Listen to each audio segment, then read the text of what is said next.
Kita beralih ke informasi lainnya, pemirsa. Hari ini Menteri BUMN Erick Thohir menyambangi Kejaksaan Agung Jakarta.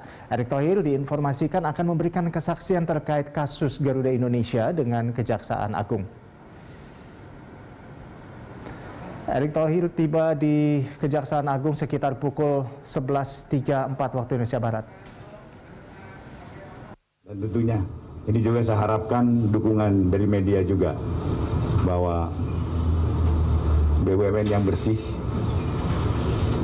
akan lebih baik, dan tentunya di bawah kepemimpinan Pak Menteri Erick kita akan lakukan dan Kejaksaan akan support terus. Silakan Pak Kepala Dinas.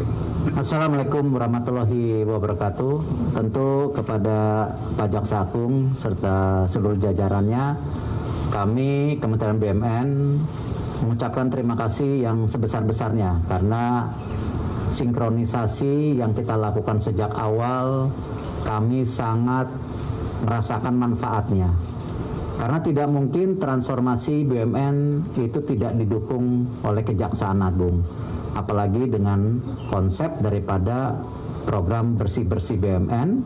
Dan ini juga yang perlu rekan-rekan media yakini, ini bukan berarti kita mengambil sebuah permasalahan satu persatu, tidak.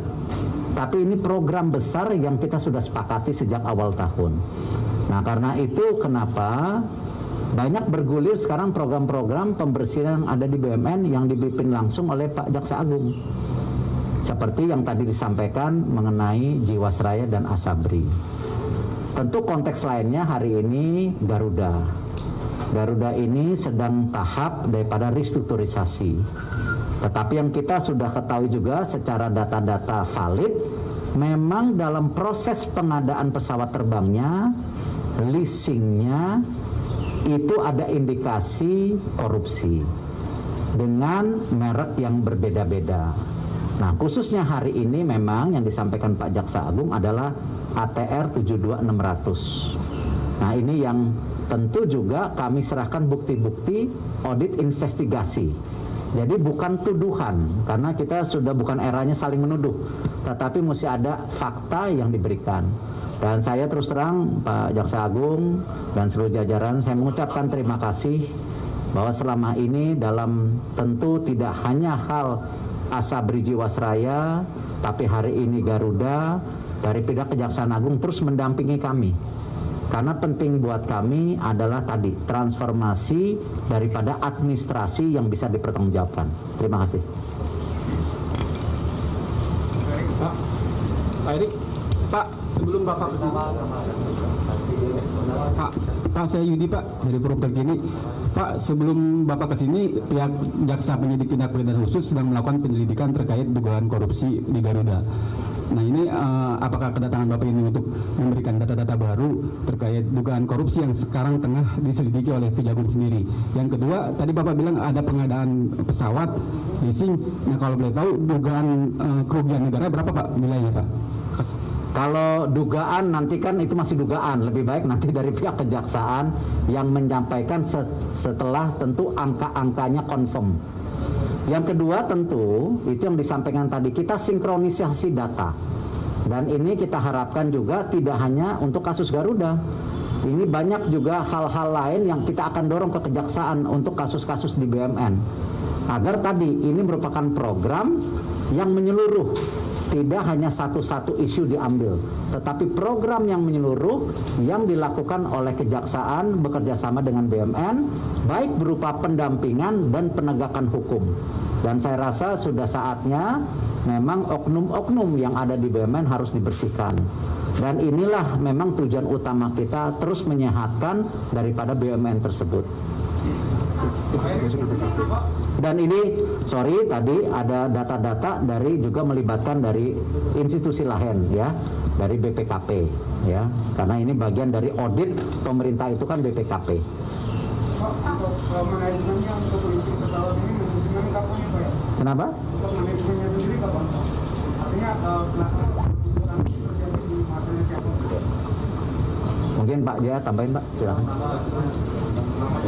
Namanya? Itu pertanyaannya.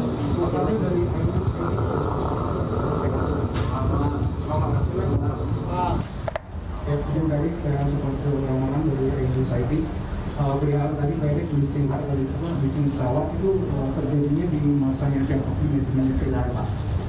Untuk ATR 2600 ini zaman AR. Dan AR sekarang sudah ada masih ada di lapangan. AR. Audionya mati Pak. Audio speakernya mati Pak. Speakernya mati Pak. Nyala. Zaman direktur utamanya adalah AR. AS. Ya.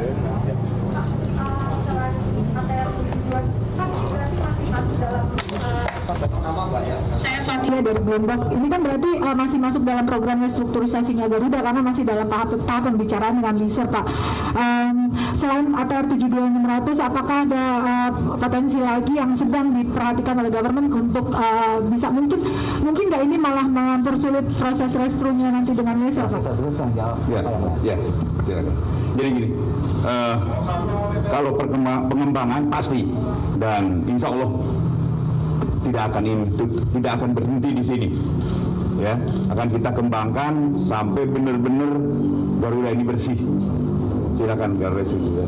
Jadi yang disampaikan Pak Jaksa Agung jelas bahwa ini bukan sekedar penangkapan atau misalnya menghukum oknum-oknum yang ada, tetapi perbaikan yang tadi disampaikan Pak Jaksa Agung, perbaikan administrasi secara menyeluruh di Kementerian BUMN sesuai dengan program yang kita dorong, transformasi bersih-bersih BUMN. Nah tadi Pak Jaksa Agung menyampaikan bahwa tentu dari laporan yang sudah juga menjadi penyelidikan dan kami melengkapi, apalagi didapatkan data dari BPKP, tentu hari ini ATR 72600 yang sedang diselidiki. Apakah ada pengembangan dengan proses daripada pengadaan pesawat terbang lain? Dimungkinkan, karena itu kan bagian tadi yang kita mau selesaikan. Hal ini harus benar-benar transparansi. Nah, pertanyaannya, apakah akan menjadi hambatan untuk penyelesaian lessor? Tidak. Karena kan kita sudah memetakan mana lessor yang memang ada indikasi korupsi, mana ada lessor yang memang kita sewa kemahalan, ya karena bodohnya kita sendiri kenapa mau tanda tangan kemahalan gitu. Nah hal-hal ini yang mungkin ya kita petakan, kita juga tidak mau misalnya mengambil keputusan sapu bersih yang akhirnya tidak membuat penyelesaian Garuda secara menyeluruh. Saya rasa cukup ya. Terima kasih. Wassalamualaikum warahmatullahi wabarakatuh.